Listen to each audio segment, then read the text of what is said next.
Coach, in that first half, it really seemed like you guys were in that matchup, particularly after Zach had kind of that perfect quarter, but the rope kind of got let go a little bit in the third. What did you see? Yeah, we got down a little bit early. I thought, they're such a good shooting team that they can go on runs.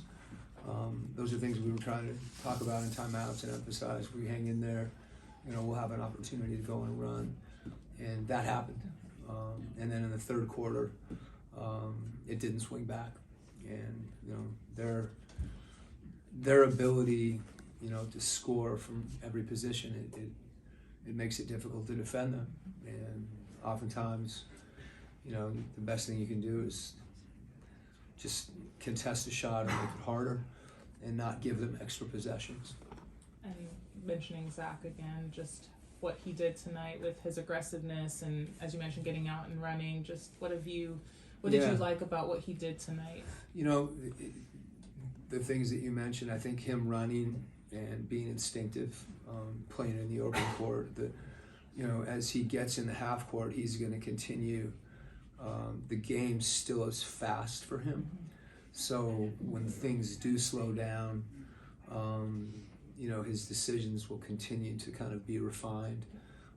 But he was aggressive, so you can tell someone, hey, you should have gone left instead of right. But, if you go left hard and with decisiveness, you can make good things happen. Another thing that stuck out was, of course, his defense and just his ability to take up space and cut off some of those drives. I mean, how have you seen that defense continue to grow this season? I think, Dyson and Dre, are in situations where they take, matchups on the court, whether that be, Garland and Donovan or whatever it kind of adds up to, and to have Veet's been able to do that when Zach's been out, and to have Zach come back. We have some guys there with some depth that can defend, and if there's a team that's hard to defend at the guard position in space, it's these guys tonight. But I think there's a level of pride that Zach has in that I think Veet has that too, and I think Trey and Dyson lend themselves to that, where we've got some guys that, I think Onyeka defensively has been really good. And we need to keep that, both individually and collectively. Tonight was a tough one, but we've been defending pretty well, and that's important for us. Coach, 13 from 39 from three tonight. Just as a team, when it seems like nobody's really hitting shots, at least consistently, is there something that you can kind of do? To be honest with you, I thought there were probably 10 more threes that if we would have hit the open man, that they're shots that are easier shots that we make. And that's something, if you lose the 3-point battle, there's a high probability that you're going to lose the game. If you don't make them, it's the same probability, but if you don't shoot them and the other team's taking 50 and you're taking 25, you better be really good at the rim. And, for our team, it's something we've studied consistently, and just long twos around the rim when we have somebody open, we really want to have our eyes out and find those guys no matter who it is. And I think there's plenty of possessions where we see that happen, and they're really connected possessions. And when that's not there, we say that the rim will reveal itself. It becomes really obvious. And that happened tonight too. So I think that whole cycle of reads is I say that with the understanding that it's not easy, and but we need to keep generating those shots, and if they're open shots, we'll keep working on them and we'll make them.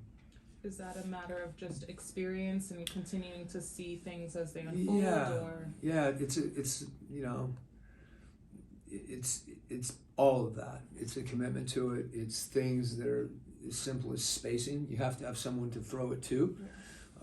So it's a kind of a connectedness, and we see that in transition. When you watch our guys play, you see possessions where they're so clearly unselfish, but that takes time to develop that. And oftentimes when players play together for a while, it's even easier. So we'll keep, it's one of those things we're just going to keep working. Coach, tonight we learned that Trey didn't make All-Star. Is there a part of you that is a little disappointed that the assist leader didn't make the All-Star team? Yeah, I think it's more than that for me. Yeah.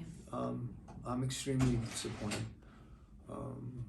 You know, it really, there's so many deserving players, and this has, you know, feel very strongly about the players that did make it, that they're deserving. But that also doesn't preclude me from feeling the way I do about Trey. You know, I feel like he's had, you know, I haven't coached him for that long, but I feel like he's had the best year of his career. I think statistically that's supported. Whether it's, you know, he's the league leader in assists, that one jumps out, but then something as simple as like clutch points and clutch assists. So not only is he scoring late in the game, but he's also passing late in the game. So again, just to emphasize, you know, no disrespect to anyone that has made it, but as Trey's coach, I am, you know, I am allowed to feel disappointment for him not making it, and that's unfortunate. Feel for him. Yeah. Okay.